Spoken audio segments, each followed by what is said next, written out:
GDP growth. U.S. GDP growth slows to 2.2%. But what is GDP?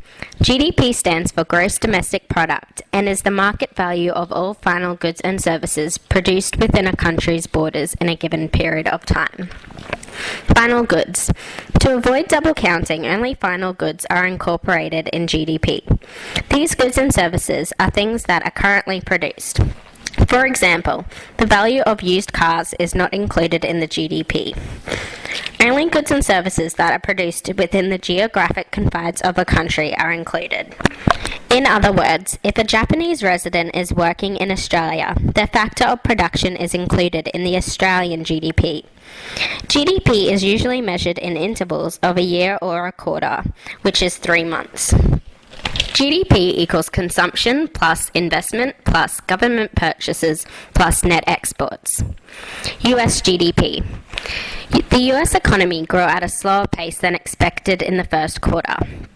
Economists expected GDP growth of 2.5%, but it only rose 2.2% in the March period, down from 3% a quarter earlier, which can be seen in the following graph. Components of GDP that performed best were consumption and investment. Consumption. The rate of U.S. economic growth slows, but consumers are buying more. Consumer spending, which accounts for about 70% of the economy, rose 2.9% in the first quarter, beating expectations. This consumer spending lifted the GDP. Investment. Investment was another component that performed best. Technology stocks pushed the markets higher. Expedia and Amazon.com's quarterly profits beat estimates. Components of GDP that performed worst was government purchases.